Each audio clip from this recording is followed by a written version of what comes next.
Hello, and welcome to the Family Histories podcast, the show for and about those of us who are sat quietly in libraries, archives, and spare rooms all around the world, tirelessly piecing together our collective social and family history. My name is Andrew Martin, I'm a family historian, and I'll be your host.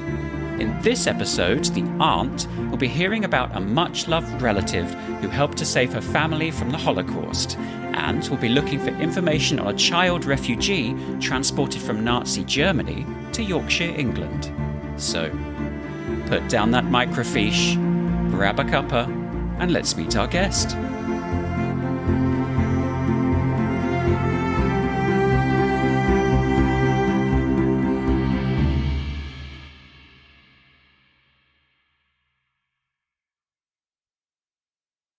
My guest today has written stories and plays for BBC Radio and the stage. She has lectured in higher education and studied an ancient Jewish community in France for her PhD. More recently, though, she has turned her love of research and family history towards writing her book, The Memory Keeper, A Journey into the Holocaust to Find My Family. So, without further delay, it's a pleasure to welcome my guest, Jackie Kohnstamm. Hello, Jackie. Welcome to the Family Histories podcast. Hello, Andrew. Nice to meet you. Thank you very much for having me. It's a pleasure. We always start with pretty much the same question, and that is, what was it that first piqued your interest in researching your family's history? I think the first thing was as a reaction to my mother having quite a lot of difficulty speaking about it, because there was quite a lot of trauma involved. And so I grew up knowing but not knowing things. And I'm a naturally nosy person. And I suppose that when things are withheld, you try that much harder to kind of listen. And I'm an only child, so I was often listening to grown-ups' conversations. Yeah. And that's really how it started as a child. But when I then grew up and I studied, and I did history, and I did European history and literature, and I was in France, and that was quite by chance. I found out from a teacher in the school where I was an assistant that nearby there had been old Jewish communities. It was a papal state in southern France, right. And I got interested, and I did my little project. We had to do a project for university. I did it on that, and they said, "Oh, this is interesting. Why don't you continue?" And it sort of happened just like that. And by building up an old Jewish community, it's sort of in a kind of safe way, it was a different century, different country. I wanted to understand a little bit about anti-Semitism and, what it was to be Jewish. I wasn't brought up at all observant. So it was a way of getting into it, if that makes sense. Yeah. And I guess that also helped you to develop research skills as well, that obviously you have come to use much later on. Yes, I had no idea I would ever find anything out about my own family. It was that happened decades later. So what kind of sources did you use when you started to uncover your own family history? Well, I had a lot of stuff which I wasn't able to read myself, which had come to me from my aunt and uncle. My mother was the youngest of three. Okay. And her parents, so my maternal grandparents, had been killed by the Nazis. So I never knew them. And my mother came as a refugee to the UK in the 1930s on a domestic permit, which a lot of unmarried women did. It was the only way they could get in. And then my aunt and uncle went to different countries, and my grandparents were stuck. Okay. And they wrote letters to one another. And it's those letters that came to me because I'm the only grandchild that they had. So my mother threw everything away. My aunt kept certain things, and my uncle kept absolutely everything. He was a hoarder. Right. Oh, okay. So that's how I got it. But then it was, I didn't know what to do with it. And a lot of it I couldn't read. It was old German cursive script, letters that my grandparents wrote. So I speak German, but I couldn't read this writing. It's something that's quite hard. Yes. And then something happened which triggered the book and made me start searching. Wow. So I guess you also had things like photographs. Yes. And did you have any kind of official documentation as well? Well, I did have a few things. For example, after the war, when my mum, that generation, when they wanted to find out what had happened, they applied like to the International Red Cross. They got copies of death certificates. They found things out that way. And there were other documents that my grandparents had put into safekeeping with some very brave people who took care of them, who were not Jewish, but they took risks in doing that. And so those came back to so I had those, but on the whole, it was really only once I got cracking that I was then helped in Berlin, which is where my grandparents and my mother's family had lived, to go to all the archives and find things out there. So it was a kind of marrying of all the things of the personal archives and then the public archives. Were the public archives fairly straightforward to use? Because obviously Germany itself has been split into East and West. So were the records in one place, or were they kind of a bit scattered? Well, they were scattered. I mean, well, like you get things here, in different archives. I mean, there'd be like one, like the equivalent of Company's House, which would have the register of my grandfather's company. He had with his sister, they ran a tie factory. So that was there. Okay. But then there were documents in the state archives to do with the really nasty stuff, the deportation of all the different Jewish communities that went through Berlin particularly. Yeah. And before they were deported, because the Nazis confiscated all the property, they made everybody fill out a declaration of assets. And that provides quite a lot of information. And those were for the finance ministry and also for the Gestapo. And the Gestapo destroyed their records when they saw the war was lost. Right. But the finance ministry didn't. So when survivors after the war wanted to, claim for what they had lost, there were the files in the finance ministry, those that hadn't been bombed by the Allies, that's to say, because my grandparents had actually been bombed by the Allies, but other family members, stuff was there.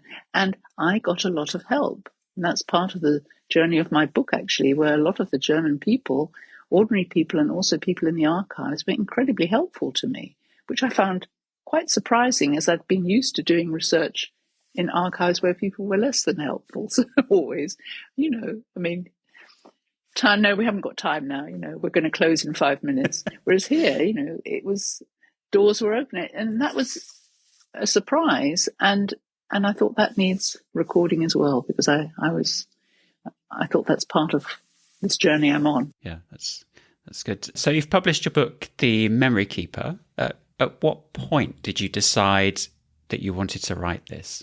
I had been kind of paddling around with the photos and with the papers, taking them out of the cupboard, putting them back in the cupboard. It felt very weighty, all this. By that time, my mum and her generation, they had died. And I just wasn't quite sure what to do. It felt like quite a heavy weight. And then what happened was one day when, for no particular reason, I Googled my mother's maiden name, and up on my screen, my computer screen, came my grandparents' names. And I saw that two memorials, they're called Stolpersteine in German, or stumble stones. Okay. They're little brass-covered plaques which are sunk in the pavement. I mean, people might know about these, outside the front door of people who were victims of the Nazis. I mean, mainly Jews, of course, but also political opponents and people who were gay and lesbian. I mean, whole mix. And I thought, who on earth has done this? Because I'm the only person here. So that's what triggered it. I went to meet the people involved, and that set me off. And I think what helped was the fact that I had this help from people who I didn't know. Well, I got to know very well, but didn't know at the beginning. Right. And it was like a support, because otherwise, as I say, it had been a heavy thing to do. And I thought, I don't think I want to do that.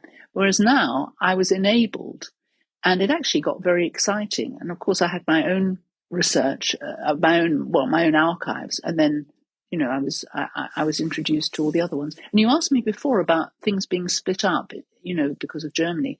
And at that time, I mean, we're going back to 2000 and mainly 2006 and 2007 was when I went to did my main bits of research, although quite a lot came later as well. And that was when it was, sort of 10 or more, 15 years after the wall had come down. And a lot of the files, particularly those in East Germany and East Berlin, had ended up in Moscow. Right. And they were gradually dribbling back. It takes years for all this to happen, into Berlin and into other parts, and Bonn and other parts of Germany. So historians were gradually getting to grips with all this, and it was still relatively new. And I just happened to do what I did at the same time. So some of these archives that the people I met had used, it was new to them too. Okay. So when you saw that information about your grandparents' fate online, when you saw these Stolpersteins, yes, was this a complete shock to you, or was this a sort of confirmation of what you'd grown to suspect? Because I think from your book, it says quite cold and bluntly the German words "immordet," which is murdered. Yes. So were you expecting to that? Oh, I knew what had happened to them. I just didn't know any of the details. Right. Okay. And you also spoke earlier about this kind of part of your family's history, which was a kind of forbidden area for you to look at. I guess as you've been researching this book, you've been able to access some of that information in there, and how has that affected you in the way that you do things now? How has it inspired or changed you now? I think it had an effect while I was doing it. I mean, it had various physical effects, which I explain in the book, because it was quite emotional. I mean, even though, you know the facts, you know that they were murdered in the end, but there was what I do in the book is to follow the steps that leads to that, because it took a long time. And it's a warning, really, to watch out to the things that can happen if you don't watch how this kind of intolerance and kind of hatred and division of people builds up, and then suddenly it becomes part of the legal system. Yes. And people are deprived of their rights and they become non-people. And so that took 6 years from when Hitler came to power to the outbreak of war. Mm-hmm. And then you have those that had gone and those who had, stayed behind. There's a kind of curtain that comes down between them. But then I wanted to find out what had happened during the almost 3 years between the beginning of war and when my grandparents were deported. I wanted to follow in their footsteps. And it's given me, I suppose, to answer your question more directly, it's given me the confidence to know that if you keep digging, you will find stuff. But you just have to have, your antennae kind of quite sharpened and tuned. And, and just sometimes expect the unexpected. You can get information coming from unusual sources, and just, as I say, keep a watchful eye and ear out and note everything. Because sometimes you note stuff that you think is irrelevant, and it turns out that is a kind of connects to something else you find out, which seems totally unconnected later. You think, yes. That's why all that. So, it's really like being a detective and just keeping, and if you're a bit of a nerd, as I suppose I am, and I always date things as well, because I don't always remember. When I was doing a lot of the research, I mean, people might respond to this, but I'd be going there. I'd have a very concentrated time in Berlin. I was meeting people. I was going to archives. There was so much stuff coming my way, and it was quite a challenge to keep a record of everything. And I would dictate on a dictating machine, and I would always have a notebook, and I would then, remember so-and-so. I'd sometimes done if I didn't have time to write it down, just remember what happened and then the date. It helps to keep on top of stuff. And I was doing this actually before everything was digital. I mean, things have changed so much in the last, 15 or 20 years. So, it's maybe easier. I don't know if it's easier now. Maybe it feels easier now, but I think it's a misconception that every record that's out there has been digitized and is available online, because that's just not the case. Yes. So those little nuances, like the letters that you said you have, that's not online, and that never would be unless you physically put them online. So I think that, future generations won't have that so much for the current generation, because so much is by email. Whereas I found out, I grew up with a lot of the absence of my grandparents. So I wanted to know more about them. I wanted to know about their personalities. A lot of personality comes through in handwriting. Yes. The style, the way they form the letters, the phrasing, everything. And so because I was deciphering their handwriting, I felt I got to know them through their handwriting much more than, had I read something typewritten or whatever. That is quite an important element. With the handwriting, you can express yourself much more. You can put those little doodles in the margin. Yes. And maybe with handwriting, you're also not affected by predictive text or autocorrect and all of those helpful yet also sometimes quite annoying things that just take away that personal touch from the way someone crosses their T or the way they sign their name. Exactly. It's gone with electronic. Well, for example, I would see that my grandmother, she was always in a hurry. So she used lots of abbreviations and dashes, and sometimes she forgot to finish a sentence. And then my grandfather would say, "What?" He'd put in, and then she put in a little footnote. "Oh, sorry, I had to answer the door. I forgot to finish the letter." And I thought, well, that's just such a nice little, when you don't know people, I suddenly had this little moment of their lives together, which was rather nice. And then my grandfather, who's obviously very stolid and pernickety, and he dots every I and he crosses every T. And, that gives him a sense of his personality. It's a small thing, but it's when you have nothing else, it gives you a little intro into what they're like. Yeah, that's lovely sources if you can find them. Mm. With your background in writing stories and plays, is there more of this story to tell perhaps in other mediums? And I know that there's an audio edition of this book, but is this story going to reach further in a different way? You mean like a dramatization or something like that? Maybe it's radio, maybe it's dramatization, or I don't know.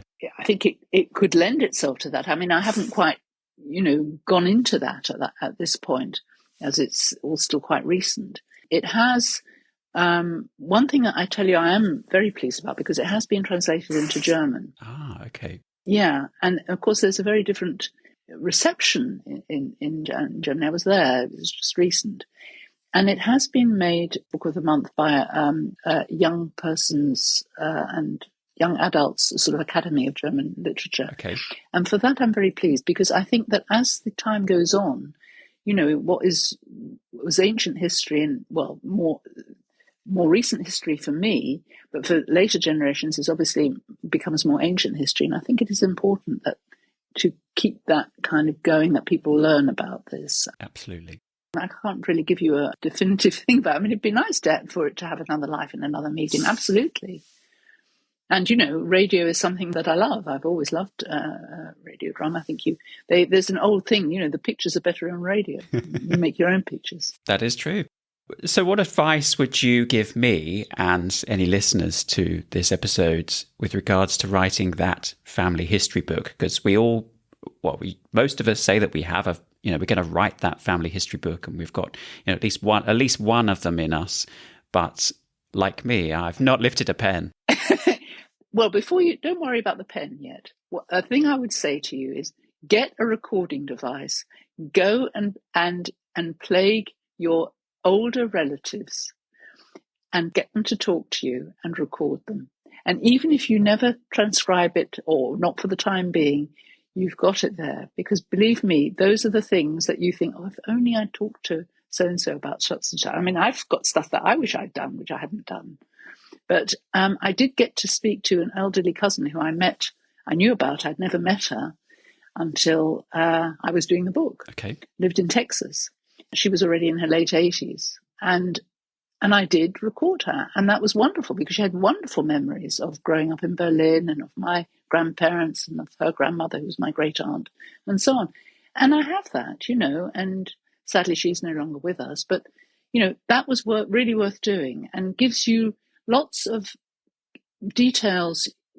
Often people come up with things off the cuff, and then maybe you need to go back. Yeah. And I tell you another reason why it's good to record, because it's also, when you listen back afterwards, you have the opportunity of maybe picking up something that you missed while they were actually talking to you, because you're so busy listening and thinking, is my machine recording properly, and so on, and you've got other things going on. And you also hear the silences between what is being said, or the questions that are being slightly avoided. Yes. And that can sometimes tell you more than the words themselves. So that is my golden thing. If you can, talk to members of the family and don't throw stuff away.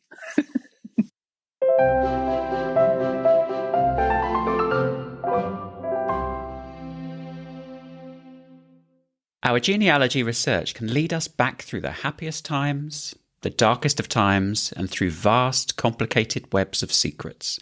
And it's down to us as family historians to discover, interpret, and find the truth. With this in mind, it's now time for my guests to pick one of their relatives they've researched and then tell their life story. So, Jackie, who are you going to introduce us to? I would like to introduce you to Charlotte, who was my aunt. Okay.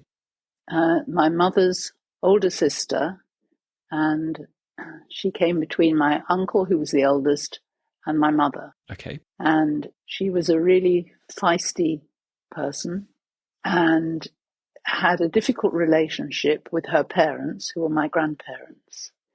And I suppose is one of the reasons why I wanted to find out more about the whole family, because I never quite believed that my grandparents were as difficult and as negative as she found them to be. Right, okay. So when was Charlotte born? She was born in 1908, so she grew up in the roaring 20s was her peak time when she became a young woman. And is she one of the relatives that you have a collection of letters from? Yes. Well, I knew her very well, because even though we never lived in the same country, our paths often crossed.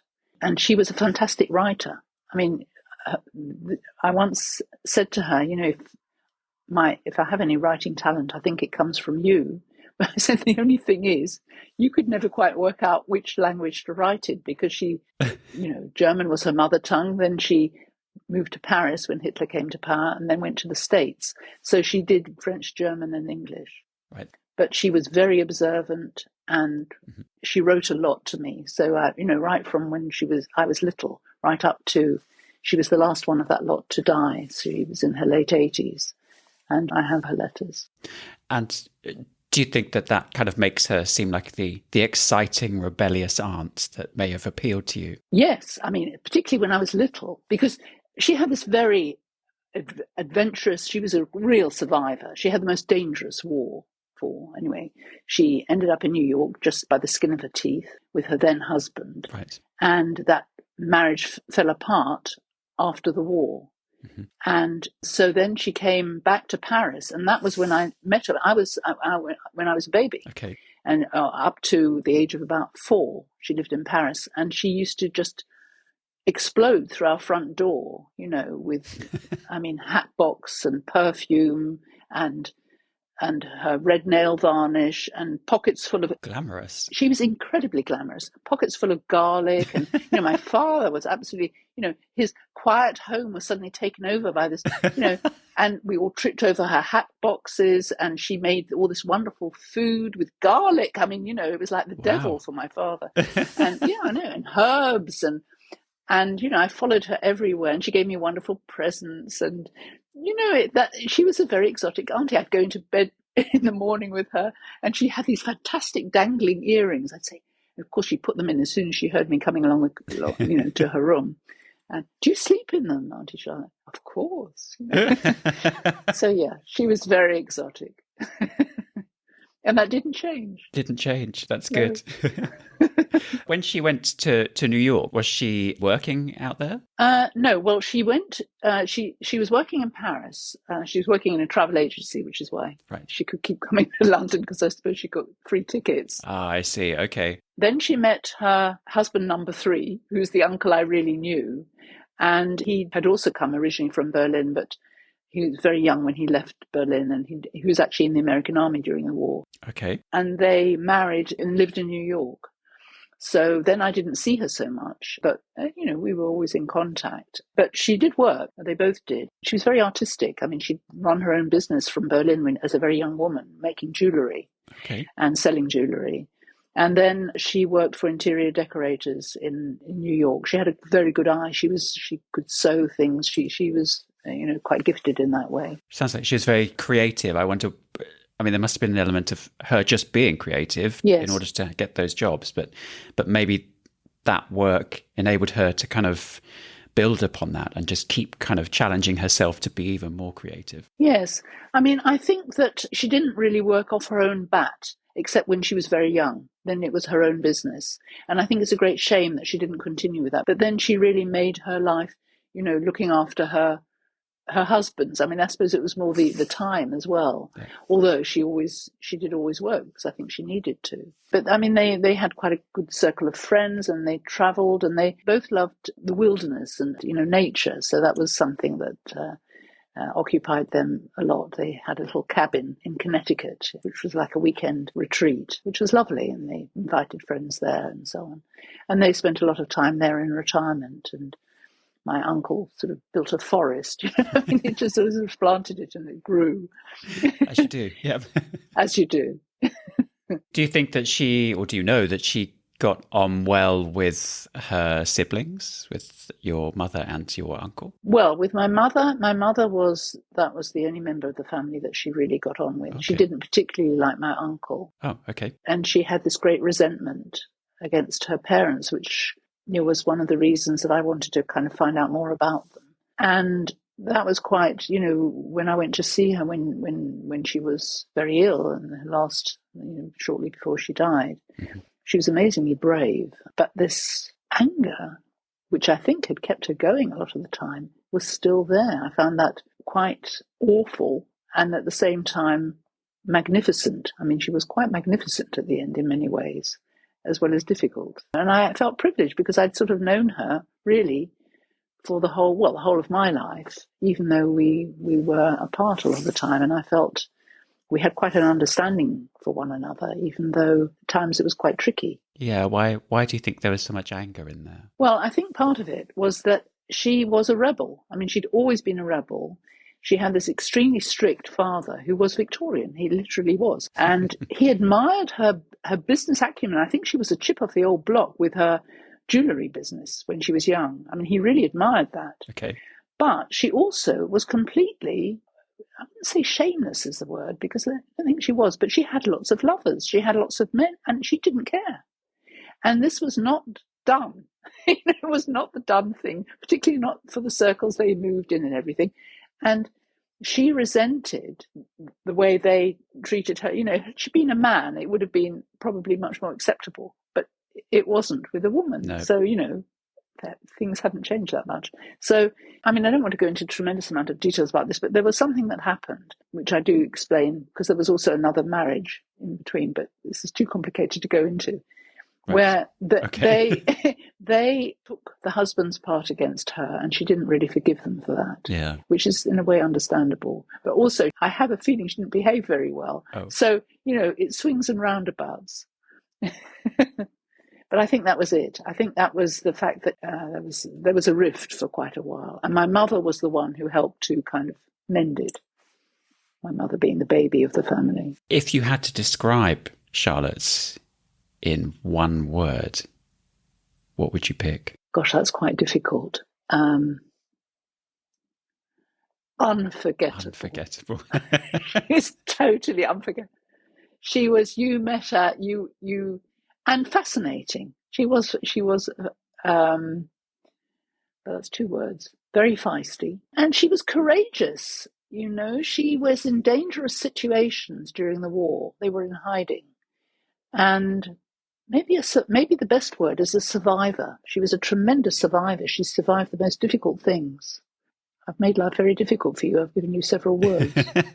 That's all right. I am painting a picture of her, which I'm sure does not do her justice whatsoever. But it sounds like she is the energy in the room, but she's also the slightly kind of dangerous friend in the room. I don't know that she was a dangerous friend, but she was tricky. Just carries that edge. She was the queen bee. She was the queen bee. Let's put it that way. She was a man's woman rather than a woman's woman. You said that she kind of continued this outlook or kind of presence until her later years. Yes. It never stayed. I mean, but it wasn't put on. It was just her. It was a natural. Yeah. She had a natural allure. I mean, she was very sexy as a young woman, and she just had this natural attractiveness and allure, which continued into old age. I mean, I have pictures of her in her 80s where she looks amazing. She's just still an attractive woman. It's extraordinary. And I think she saved the family. She was the one that nagged my uncle, who was totally different character, to leave Berlin and get out, and also, help my mum leave. I think my mum probably would have done it anyway, but certainly she was a big influence in saving them. I don't know what to say after that. She sounds like quite an amazing woman. Yes, I agree. Well, thank you for telling us the story of Charlotte, but I think it's time for you to face the brick wall.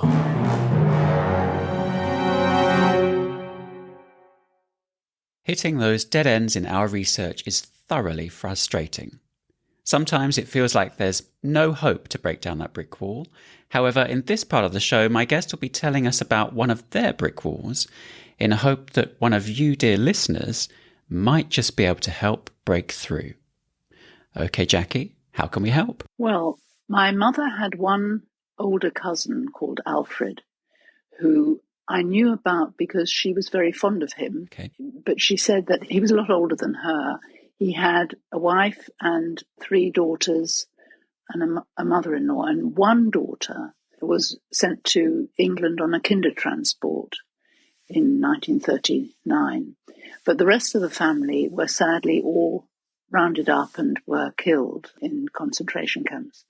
And I wondered what had happened to this daughter. Her name is Jutta. That's the German pronunciation. It's spelled Jutta, right, like Jutta. And I knew from another cousin that she probably had 2 marriages. The second one was Townsend. I don't know what the name of the first one was. I'm not even sure of that, but I did find I sort of Googled her name. Okay. And the maiden name was the same as the maiden name of my mother, and found that I had her date of birth, 1924, and that she died only in 2012 at the age of 87 in Wakefield in Yorkshire. She seems to have been in Yorkshire all the time. Okay. Her husband's name was Frederick Townsend. I found out from this site that he had died in 1982 in Rotherham. They were always around. I mean, he was born in Pontefract. They must have lived in Pontefract because I thought, they had a son. And it says there's a son, Stephen David Townsend, okay, who was born in 1955. But how sad. It says he died in 1973, in January, so he was only 17. Oh. And that was in Leeds. And the thing that I was wondering was who has done this website? And you don't know. It just has private. There's a private name of a step-parent and a private user half-sibling. And I thought, who is this a half-sibling of? Is this of the son who died? So, in other words, did Jutta have a child by her first marriage? Yeah. There was that first marriage, and who is still alive. So this is my brick wall. This is what I don't know. And I just find it very sad that my mother never attempted to keep in touch, or maybe she didn't know her very well anyway. When they were in Germany, they lived in different parts. But, when the whole family's been rather decimated, I don't know, not to try and make a connection, but that was my mother. So there we are. I'm left with this mystery of what, I know that from what I found online that she died, but I have no idea about her life, and it would be just so nice to know a little bit more. Yeah. It sounds very sad that, she lost her only son quite young, and there we are. That's what I would be interested to know about. Right. Wow. So we're looking for Jutta, Jutta. Yes. TTA, and surname Townsend. Yeah. And she died in 2012 in the... It says here, Wakefield, Leeds, Yorkshire. I mean, I think Wakefield is separate from Leeds, but anyway, that's what it says here. So she was 87 years old, and her husband had died quite a long time previously, as had her son, and she'd lost all her parents and siblings, in Germany. Well, hopefully one of the listeners here can help find some more information about Jutta. It would be lovely, yeah. Because, I mentioned them in the book, you see, and all the family, and I just thought it'd be just so nice to make that connection, if it were possible. Yeah, well, my fingers are crossed here. And of course, if the listeners do have some information, they can email on hello@familyhistoriespodcast.com, and we'll pass that straight along to Jackie. And of course, listeners can head over to familyhistoriespodcast.com and they can read this episode's show notes. So whilst the listeners go off to look for clues, I think I might just be able to try and help you with this one. But you're going to need to follow me through to the garage. Okay, lead the way. Well, here we are. Wow, what is all this? This, Jackie, is my secret time machine. Well, I wasn't expecting this. Does it work? Oh, yes, it certainly does. This is a very scientific and highly calibrated piece of temporal displacement equipment. I'm impressed. Oh, well, thank you very much. What does this button do? Oh, that's the mavitational lock. Stops you from drifting off course. Oh, I see. What about this one? That's for the steam capacitor. Stops everything from blowing up, usually. And this one? It looks a bit familiar. Oh, that's an old Amazon Dash button. It orders more toilet rolls. Don't press it. Anyway, that's not why we're here. I thought you might like a little trip back in time. And don't tell anyone, but in the spirit of your Aunt Charlotte, I'm going to break the rules and let you pick any time, anywhere. What do you think? Well, that would be great. But is it safe? Yes, well, pretty much. But you must always keep this temporal beacon with you. When you're ready to come home, or at the first sign of trouble, you just press that big button on the top and you'll be back here in a flash. This one? Yep, that's it. Okay, well, if you'd like to grab a seat, and if you can pick your date and place, then we'll all be set. Right, okay. Do you want me to say it now? Yep, let's go for it. It's my grandparents' wedding in August 1903 in Hamburg. Hamburg. Ah, there we are. Yes, I found it. I can see it. Right. That's all set. Here we go. Jackie Kohnstamm. Thank you, goodbye, and good luck. Wonderful. Spot on. What? Your order for 200 more toilet rolls? Oh, I knew she'd press that button. The Family Histories podcast was presented and produced by me, Andrew Martin. My guest was the wonderful Jackie Kohnstamm, and if you've enjoyed this episode, just click follow or subscribe for free and tell all your friends. Thank you for listening.